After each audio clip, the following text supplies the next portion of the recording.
अदालगुरि जिल्ला बर' थुनलाइ आफादनि खुंगा 57थि बोसोरसालिया जथुम्माया जोबनानै थांबाय। अदालगुरि जिल्लानि सिङाव थानाय हरिसिंगानि मानथिगिरि गामिनि गेलेग्रा फोथाराव 2026 मायथाइनि 2 आरो 3 जानुवारियाव साननैनि मेहेरगोनां हाबाफारिनि गेजेरजों जोबनानै थाङो। बे हाबाफारिनि गेवलां मेलखौ बेखेवनानै होयो अदालगुरि आसाम बिधान सभानि एमएलए गबिन्द चन्द्र बसुमतारिया। गाहाय आलासि महरै बाहागो लायो बर' थुनलाइ आफादनि गाहाय नेहाथारि नीलकान्त गयारिया।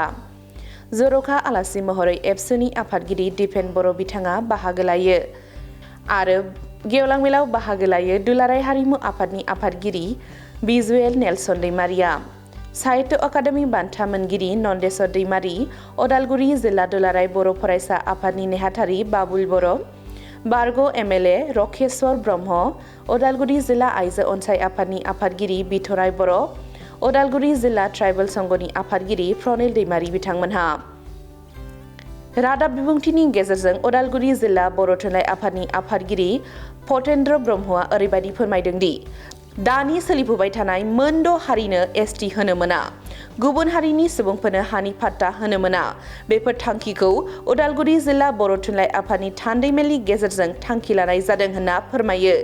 लोगोसे मिरु बर' थुनलाइ आफादनि थान्दैमेलाव थांखि दैखांनोबो खावलायगोन होनना फोरमायथिदों बिथां फतेन्द्र ब्रह्मआ। अदालगुरि जिल्ला बर' थुनलाइ आफादनि 57थि बोसोरारि जथुम्मा साननैनि हाबाफारिजों हरिसिंगा हालामनि मानथिगिरि गामिनि गेलेग्रा फोथाराव गाजा गोमजायै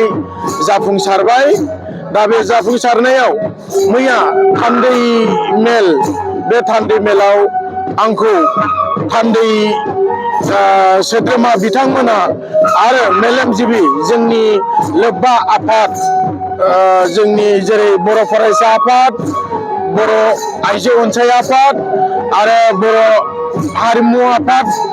आरो जोंनि गुदि फोरोंगिरि आफाद, लोगोसे गोबां गेदेमा बर' थुनलाइ मोजां मोनग्रा गोबाङानो मैया थान्दै मेलाव गोख्रोङै बाहागो लादोंमोन। जों साबायखर बावदों अदालगुरि जिल्ला बर' थुनलाइ आफादनि जानानै, आरो बेवहाय गोबां थांखि लानायनि गेजेरजों आंखौबो बानस' आफादगिरिनिफ्राय आंखौ दा फुल फ्लेजेड आफादगिरि आंखौ गायसनबाय,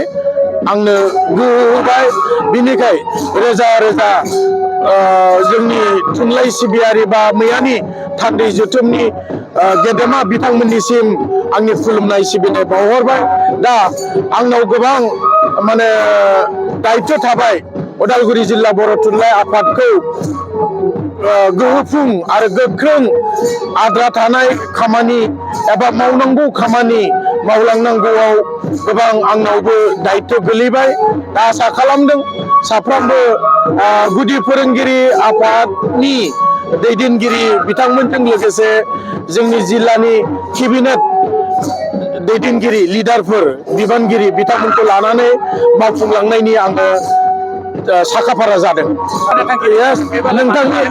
नोंथांनि सोंनायाव आं बेखौनो बुंगोन जे बर' थुनलाइ आफादा आरो लोब्बा आफाद, आं दहायसो मख'लांनाय बिथांमोन गासै जोंहा दायित्व दं बर' माहारिनि अलखद समाव, संकट समाव बेखौ हमथानाय एबा ज'यै खौसेथियै नाजालांनांगौनि। आरो जों बर' थुनलाइ आफादखौ जेराव गारजेन होनो बर' माहारिनि, दा होमबा बर' माहारिनि अलखदा नैबेनो, संकट जाफैनाया दा बेनो, आरो बेखौ होबथानांगोन। जेरै एसटि होनो नागिरनाय 6था जनगोष्ठी, मरान, मटक, आदिबासि आरो आहम राजबंसि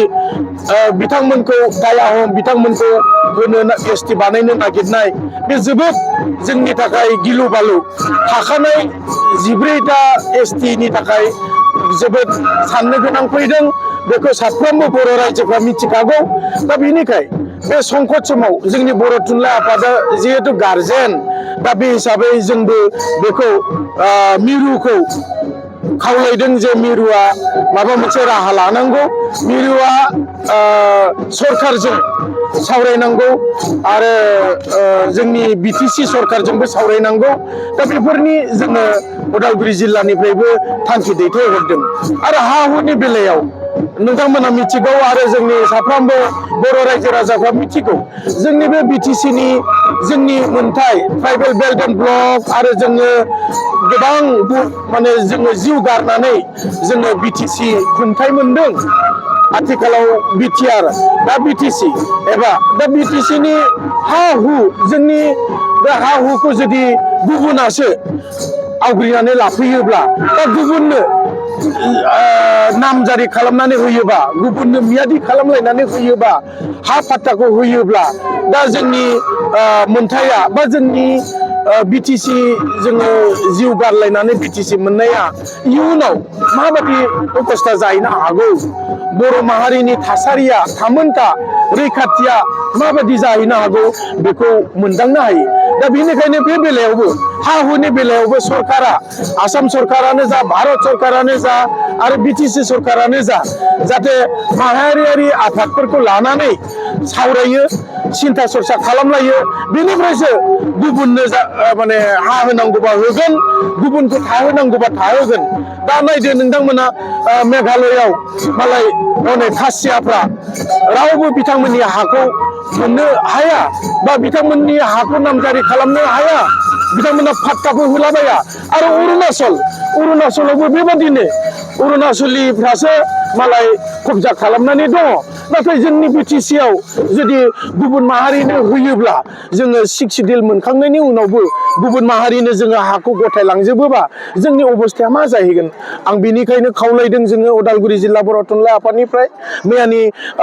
थान्दै जथुमाव गोख्रों बेबायदि थांखि लानायखौ जोबोरैनो बरायदों रायजोफ्रा मोजां मोनदों आं सानो बेयो राजनितिकनि समस्या नङा जों राजनितिक माबायावबो जोङो खावलायनांगोन बिथांमोनखौ जि खुंथाय आफाद खुंथाय दङ बिथांमोनखौ जों खावलायदों आं बे बेलायाव नोंथांमोननो बेखिनिखौ फोरमायदों